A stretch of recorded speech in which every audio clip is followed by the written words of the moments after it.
ప్రియమైన పాఠకులకు యేసుక్రీస్తు నామంలో శుభవందనములు తెలియజేసుకొనుచున్నాను.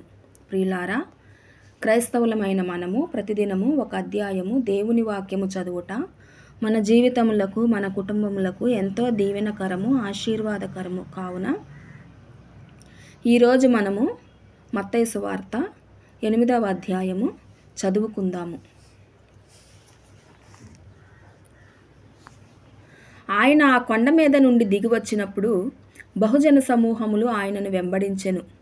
ఇదిగో, కుష్ఠిరోగి వచ్చి ఆయనకు మ్రొక్కి, ప్రభువా, నీకిష్టమైతే నన్ను శుద్ధినిగా చేయగలవనెను. అందుకు ఆయన చెయ్యి చాపి వాని ముట్టి, నాకిష్టమే, నీవు శుద్ధుడవు కమ్మని చెప్పగా తక్షణమే వాని కుష్ఠిరోగము శుద్ధి ఆయెను. అప్పుడు యేసు, ఎవరితోనూ ఏమీయూ చెప్పకు సుమీ, కానీ నీవు వెళ్ళి వారికి సాక్ష్యార్థమై నీ దేహమును యాజకునికి కనపరుచుకొని మోషే నియమించిన కానుక సమర్పించమని వానితో చెప్పెను. ఆయన కపెర్నహూములో ప్రవేశించినప్పుడు ఒక శతాధిపతి ఆయన యొద్దకు వచ్చి, ప్రభువా, నా దాసుడు పక్షవాయువుతో మిగులు బాధపడుచు ఇంటిలో పడి ఉన్నాడని చెప్పి ఆయనను వేడుకొనెను. యేసు, నేను వచ్చి వాని స్వస్థపరచెదనని అతనితో చెప్పగా, శతాధిపతి, ప్రభువా, నీవు నా ఇంటిలోనికి వచ్చుటకు నేను పాత్రుడను కాను.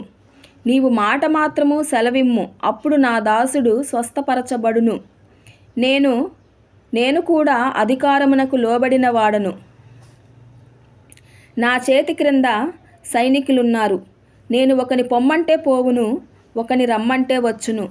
నా దాసుని ఈ పని చేయమంటే చేయును అని ఉత్తరమిచ్చెను.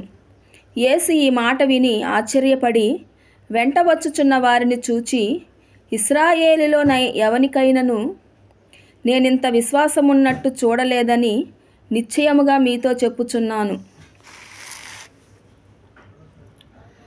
అనేకులు తూర్పు నుండి పడమటి నుండి వచ్చి అబ్రహాముతో కూడను, ఇస్సాకుతో కూడను, యాకోబుతో కూడను పరలోక రాజ్యమందు కూర్చుందురు గాని రాజ్య సంబంధులు వెలుపటి చీకటిలోనికి త్రోయబడుదురు. అక్కడ ఏడుపును పండ్లు గొరుకుటయు ఉండునని మీతో చెప్పుచున్నానెను.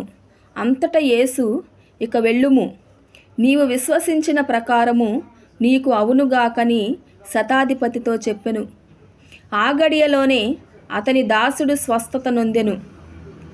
తరువాత యేసు పేతురింటిలో ప్రవేశించి జ్వరముతో పడియున్న అతని అత్తను చూచి ఆమె చెయ్యి ముట్టగా జ్వరం ఆమెను విడిచెను.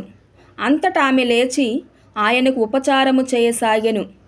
సాయంకాలం అయినప్పుడు జనులు దెయ్యము పట్టిన అనేకులను ఆయన యొద్దకు తీసుకొని వచ్చిరి. ఆయన మాట వలన దెయ్యములను వెళ్ళగొట్టి రోగుల నెల్లను స్వస్థపరిచెను. అందువలన ఆయనే మన బలహీనతలను వహించుకొని మన రోగములను భరించినని ప్రవక్త అయిన యెషయా ద్వారా చెప్పబడినది నెరవేరెను. యేసు తన యొద్దనున్న జనసమూహమును చూచి అద్దరికి వెళ్ళవలెనని ఆజ్ఞాపించెను. అంతటా ఒక శాస్త్రి వచ్చి, బోధకుడా, నీవెక్కడికి వెళ్ళినను నీ వెంట వచ్చెదనని ఆయనతో చెప్పెను. అందుకు యేసు, నక్కలకు బొరియలును ఆకాశ పక్షులకు నివాసములను కలవుగాని మనుష్య కుమారునికి తలవాల్చుకొనుటకైనను స్థలము లేదని అతనితో చెప్పెను. శిష్యులలో మరియొకడు, ప్రభువా, నేను మొదట వెళ్ళి నా తండ్రిని పాతిపెట్టుటకు నాకు సెలవిమ్మని ఆయనను అడుగగా, యేసు అతని చూచి, నన్ను వెంబడించుము, మృతులు తమ మృతులను పాతిపెట్టుకొననిమ్మని చెప్పెను. ఆయన దోణి ఎక్కినప్పుడు ఆయన శిష్యులు ఆయన వెంట వెళ్ళిరి. అంతటా సముద్రము మీద తుఫాను లేచినందున ఆ దోణి అలల చేత కప్పబడెను. అప్పుడు ఆయన నిద్రించుచుండగా వారు ఆయన యొద్దకు వచ్చి, ప్రభువా, నశించిపోవుచున్నాము, మమ్మును రక్షించుమని చెప్పి ఆయనను లేపిరి. అందుకు ఆయన, అల్పవిశ్వాసులారా, ఎందుకు భయపడుచున్నారని వారితో చెప్పి లేచి గాలిని సముద్రమును గద్దింపగా మిక్కిలి నిమ్మలమాయెను. మనుష్యులు ఆశ్చర్యపడి, ఈయన ఎట్టివాడో, ఈయనకు గాలియు సముద్రమును లోబడుచున్నవని చెప్పుకొనిరి. ఆయన అద్దరినున్న గదరేనీయుల దేశము చేరగా దెయ్యములు పట్టిన 2 మనుషులు సమాధులలో నుండి బయలుదేరి ఆయనకు ఎదురుగా వచ్చిరి. వారు మిగుల ఉగ్రులైనందున ఎవడునూ ఆ మార్గమున వెళ్ళలేకపోయెను. వారు, ఇదిగో దేవుని కుమారుడా, నీతో మాకేమి? కాలము రాకమునిపే మమ్మను బాధించుటకు ఇక్కడికి వచ్చితివా అని కేకలు వేసిరి. వారికి దూరమున గొప్ప పందుల మంద మేయుచుండగా ఆ దెయ్యములు, నీవు మమ్మను వెళ్ళగొట్టిన ఎడల ఆ పందుల మందలోనికి పోనిమ్మని ఆయనను వేడుకొనెను. ఆయన వాటిని పొమ్మనగా అవి ఆ మనుషులను వదిలిపెట్టి ఆ పందులలోనికి పోయెను. ఇదిగో ఆ మందంతయు ప్రపాతము నుండి సముద్రములోనికి వడిగా పరిగెత్తుకొని పోయి నీళ్ళలో పడి చచ్చెను.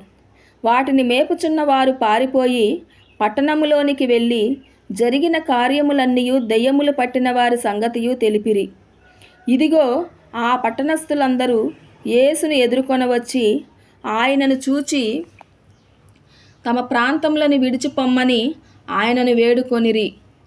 దేవుడు ఈ వాక్యమును దీవించునుగాక. ఆమేన్.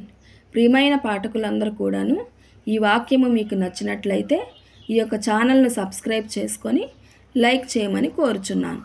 ఆమేన్.